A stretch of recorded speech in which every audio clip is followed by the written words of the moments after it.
Madam President, I rise today to urge my colleagues to vote against the motion to proceed to Senator Hutchison's joint resolution of disapproval, which would repeal the FCC's net neutrality rules. As many of you know, I've repeatedly said that net neutrality is the free speech issue of our time. I still believe that is the case, and I'm here to tell you why we need to do everything we can to stop this partisan resolution in its tracks. But before I get into the reasons why we should oppose this resolution, I think it is important to step back and remember what the American people expect of us. I don't need to tell anyone in this body that Congress's approval rating is at an all-time low. And why is that? Well, I think it has something to do with the fact that we are using our extremely limited, valuable time to debate partisan proposals like this one, rather than working together to create jobs, stimulate our economy, and get Americans back to work. When this resolution of disapproval passed the House back in April, I hoped that that would be the end of it. I hope that my colleagues would recognize that we should let agencies do their jobs and not employ an arcane procedure to erase a rule that the FCC started thinking about in 2004 under Republican Chairman Michael Powell, and again in 2005 when a different Republican chairman, this time Kevin Martin, adopted a unanimous policy statement on net neutrality. When the White House issued a statement indicating the President would veto this resolution of disapproval if it came to his desk, I thought my colleagues would be sensible and would recognize that this was not only unnecessary and foolhardy, but it was also a pointless exercise. It would be just a giant waste of everyone's time. But alas, that was not the case, and here we are spending valuable time on two resolutions of disapproval when we should be turning to legislation that will get our economy back up and running again. I hope the votes we take tomorrow will send a strong message that we need to stop these political stunts and work together to create jobs, jobs, and more jobs. But let's get to the substance of why I'm standing here before you today. I'm here today to talk to you about net neutrality. Net neutrality is a simple concept. It's the idea that all concepts, all content, and applications on the Internet should be treated the same, regardless of who owns the content or the website. This is not a radical idea, and it certainly isn't a new one. You may not realize it, but net neutrality is the foundation and core of how the Internet operates every day and how it has always operated. When scientists and engineers were creating the basic architecture of the Internet, they decided they needed to establish some basic rules of the road for Internet traffic. One of the fundamental design principles of the Internet was that all data should be treated equally, regardless of what is being sent or who is sending it. That is net neutrality. It is the same principle you rely on every day when you use the Internet. And it's the same principle that your phone companies must adhere to when they connect your phone calls. They can't discriminate based on what you say or who you call. And the founders of the Internet thought the same should be true about data traveling across networks. Everything and everyone should be treated the same. This principle of non-discrimination is baked into the DNA of the Internet. This isn't radical or new. This is about having a platform that is free and open to all, regardless of whether you are a big corporation or a single individual, and regardless of whether you pay a lot of money to speed up how fast your content gets to your customers. Net neutrality is what we all experience today when we log on to our computers, and it is what we have always experienced since the very beginning of the Internet. I think it is important to focus on that point for a minute, because Our opponents are telling you something quite different, and they are wrong. Net neutrality is not about a government takeover of the internet, and it isn't about changing anything. Net neutrality and the rules that the FCC passed are about keeping the internet the way it is today and the way it always has been. You know, we take for granted that we can access Google's search engine as easily as we can access Yahoo or Bing, or that Netflix videos download as easily as the videos your friends uploaded onto YouTube last night. We expect that emails arrive at their destinations at the same speed, regardless of who is sending them. And we take for granted that the website for your local pizzeria loads as fast as the website for Domino's or Pizza Hut. And that is one of the reasons I care so very much about this issue. This isn't just about freedom of speech. It is also about protecting small businesses and entrepreneurs of all sizes. Net neutrality is and always has been, in my mind, about protecting the next Bill Gates and the next Mark Zuckerberg. Facebook and Microsoft don't need our help today. But the 20-year-old whiz kid working in his parents' garage to develop the app or software or website to revolutionize our lives does need net neutrality. And so does a small bookstore or local hardware store that wants their websites to load just as fast as Amazon or Home Depot. I've been on the floor before and I'm talking about the beginnings of YouTube, because it is such a powerful example of why we need to protect net neutrality. When YouTube started out, it was headquartered in a tiny space over a pizzeria in a Japanese restaurant in San Francisco, California. At the time, Google had a competing product, Google Video, that was widely seen as inferior. Now, if Google had been able to pay AT&T or Verizon or Time Warner large amounts of money to block YouTube or to make Google Video's website faster than YouTube's site, guess what would have happened? YouTube would have failed. But instead, thanks to net neutrality, YouTube became the gold standard for video on the internet.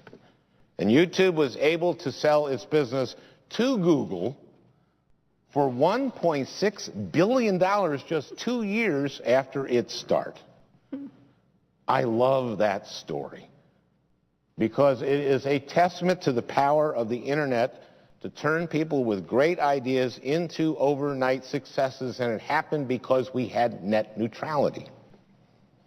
The story of the internet is a story about the triumph of the little guy over the big, slow-moving corporation. The past 20 years are littered with tales of entrepreneurs starting with next to nothing and revolutionizing the world as we know it. From YouTube's humble beginnings over a pizzeria to Facebook's infamous start in a dorm room in Cambridge. The web-based products we use every day are the result of a great idea and the drive to make that idea a reality. But here is what you won't hear from our opponents.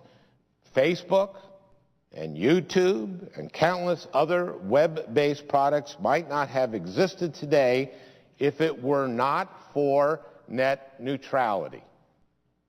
Without net neutrality, MySpace or Friendster, remember them? Well, they could have partnered with Comcast to gain priority access or to block Facebook altogether. Blockbuster could have paid AT&T to slow down or completely block streaming of Netflix videos. Barnes & Noble could have paid Verizon to block access to Amazon.com. Imagine a world where the corporation with the biggest checkbook can control what you see and how fast you access content on the internet. Fortunately, that is not the world we live in today, and thanks to the FCC, that is not the world we are headed for. The FCC's rules will ensure that no matter how much money or power you have, a young kid working in her parents' basement in Duluth can out-innovate the biggest corporation simply because she has the best idea. This is exactly why top Silicon Valley venture capital and angel investment companies support these rules. These companies are the ones funding the next Mark Zuckerberg, Larry Page, or Sergey Brin, so he can get his product off the ground. They are the ones funneling millions and millions of dollars to entrepreneurs, which is why I think we should listen to them. The CEOs of eBay, Netflix, Amazon, Facebook, and YouTube have also joined in a letter supporting the FCC's rules. They say, and I quote, "Common sense baseline rules are critical to ensuring that the Internet remains a key engine of economic growth, innovation, and global competitiveness," unquote. I think we should listen to them. And we should listen to companies like Microsoft, Yahoo, Google, IBM, and Qualcomm. These companies also support the FCC's rules because they recognize that they couldn't have grown to be the tremendously successful companies they are today without a free and open internet. And that's what we're asking for. That's all we're asking for. When our opponents get up here and tell you that these rules will stifle innovation and halt growth, I want you to think about what they are saying. And I want you to ask yourself, why would so many of the leading technology companies of the last 2 decades support what the FCC is doing if they think it will hurt innovation? It doesn't make any sense because it isn't true.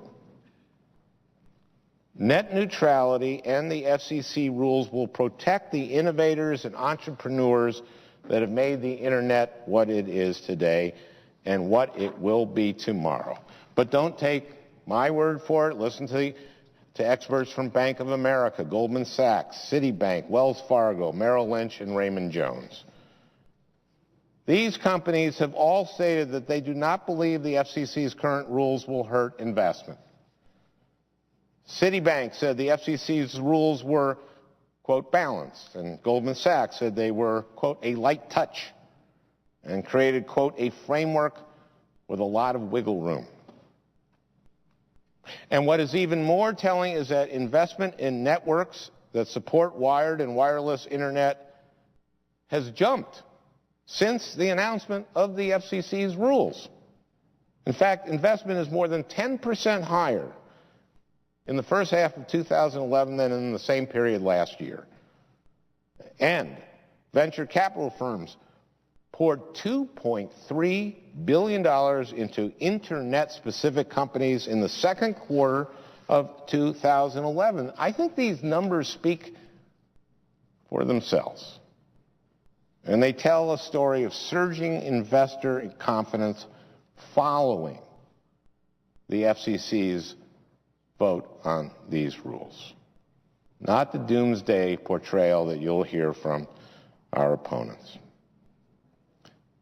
Protecting innovation in this country is particularly important given the state of the telecom industry today. I don't need to tell you that telecom corporations have grown larger and fewer. You know this in part because you have seen your cable, internet, and telephone bills rising and rising and rising. And what else have you seen? Customer service that has gone straight out the window. When you are angry that you wasted another day waiting for a Comcast repairman to come install a cable internet line in your house, or you're irritated that you've been put on hold by Verizon for the fifth time in a single call, and you finally finally decide to switch companies, you may realize that you don't have another choice. 70% of households in this country have only one or two choices for basic broadband internet service. And the majority, 60% of households, only have one choice for high-speed broadband. This is appalling for many reasons. It affects prices and quality of service and choice for customers. But is ultimately why we need net neutrality, because we need to make sure that the companies play by the rules. As control over the internet has shifted into the hands of a smaller and smaller number of corporations, we need to make sure that those companies aren't able to dictate the speed of traffic based on how much a content provider can pay, or prioritize their own content over other companies' content. Of course, as I said before, there's nothing wrong with maximizing shareholder profit. That is what corporations are obligated to do, and Minnesota is home to many great corporations, including 3M, General Mills, and Medtronic. These companies create thousands of jobs and produce fantastic products. But no corporation should be allowed to prevent others from competing. And competition is what net neutrality is all about.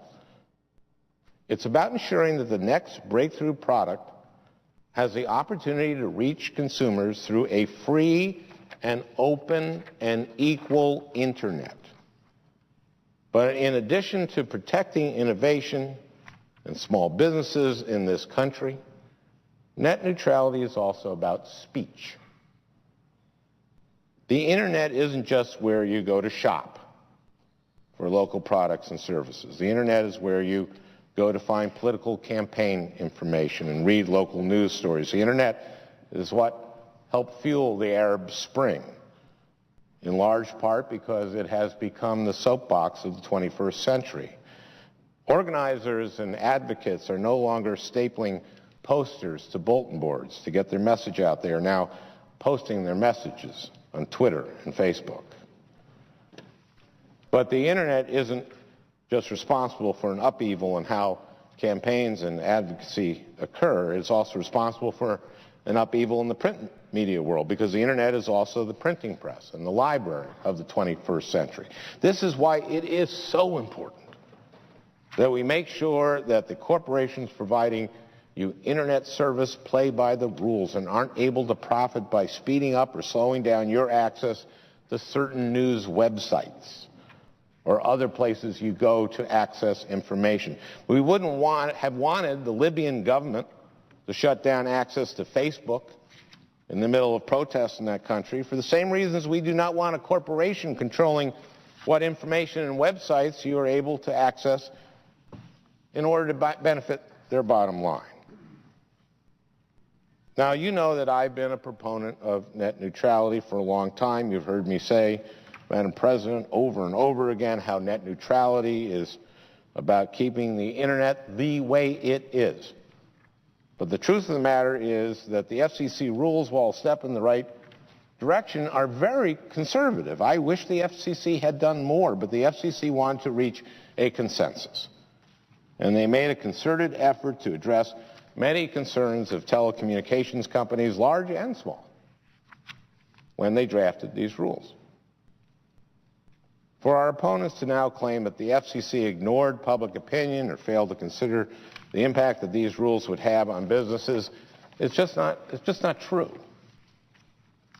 First, I think we could all stand a bit of history on the bipartisan nature of this rule. Net neutrality was something two Republican chairmen of the FCC, Michael Powell and Kevin Martin, championed in 2004 and 2005. Chairman Powell first articulated a set of net neutrality principles, and Chairman Martin, a year later, achieved unanimous commission endorsement of the FCC's open internet policy statement. In 2006, 11 House Republicans voted in favor of net neutrality on the floor.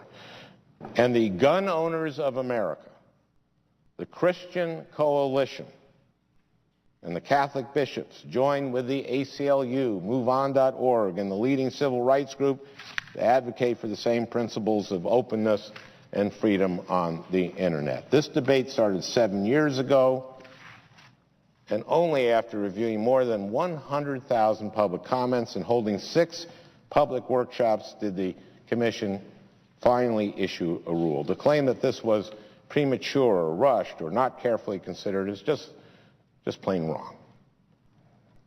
I also think it is completely inaccurate for my opponents to claim that the Commission never analyzed the costs and benefits of this rule.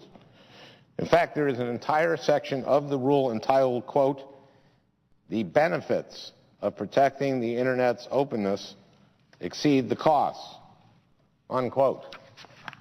I urge my colleagues to read this section of the Commission's order. It covers 4 pages and contains over 25 lengthy, detailed analytic footnotes. It is clear that the Commission considered the costs and benefits of acting, and they concluded that, quote, "There is no evidence that prior open Internet obligations have discouraged investment," unquote, and that, quote, "Open Internet rules will increase incentives to invest in broadband infrastructure," unquote. I recognize that a couple of companies are challenging the FCC's rules in court, and they have a right to do so. But this resolution of disapproval amounts to a little more than political gamesmanship from a small number of fringe organizations. I think it is important to note that not a single large telecom company supports this resolution of disapproval. They aren't wasting their time with an arcane process, and we should not be either. That is not to say that Congress can't and shouldn't have a discussion about the merits of net neutrality. We can and we should. But I have frankly been disappointed by the quantity of misinformation that has been such a large portion of this debate in the past. The rhetoric I heard during the House debate last April was disappointing, and it's not the type of debate Americans deserve. I encourage a frank and in-depth discussion on net neutrality. I hope that one day soon we will consider making a statutory change to the FCC's authority that will clarify that we want the FCC to make sure that the Internet stays open and free. That will put the issue to rest for good, and it's frankly the process that we should be relying on. By forcing an up or down vote through the Congressional Review Act, we are short-circuiting the normal legislative process and ignoring the FCC's tremendous work on this issue. This resolution of disapproval is a procedural stunt that wastes our limited time, which should be used to address the real problems that Americans face every day. And at the end of the day, the problems of Americans are why we're here. I love hearing from Minnesotans, and I got a really great email the other day. The letter was from a group of 5 self-proclaimed, highly credentialed computer geeks, including a professor, a startup founder, an ex-Googler, and a non-IBMer. Oh, a non-ex-IBMer. In their email, they wrote that, quote, "The free market will drive innovation in the Internet, but careful regulation is needed to preserve the freedom of the markets from coalitions of companies that will seek to reduce competition." They noted, and I quote, "History promises that the leading companies will work together to create a monopoly that they can control and so they can make more money and disrupt innovation," unquote. I'm glad that they and thousands of Minnesotans have taken the time to write and call to tell me how much preserving net neutrality means to them. These highly credentialed computer geeks are right. The free market will drive Internet innovation as long as that market is truly free and open, free from corporate control, and open to all content providers equally. These constituents and millions of Americans don't want Congress engaged in political sparring matches designed to appease a few vocal critics. Americans, entrepreneurs, and small businesses want a world where the future Twitters, eBays, and Amazons of the world can grow and thrive without interference from big mega conglomerates. If passed, this resolution will hurt consumers. stifle innovation and create uncertainty in one of America's most innovative and productive sectors. We are at a pivotal moment, and I hope my colleagues will recognize this and join me in voting down this resolution of disapproval.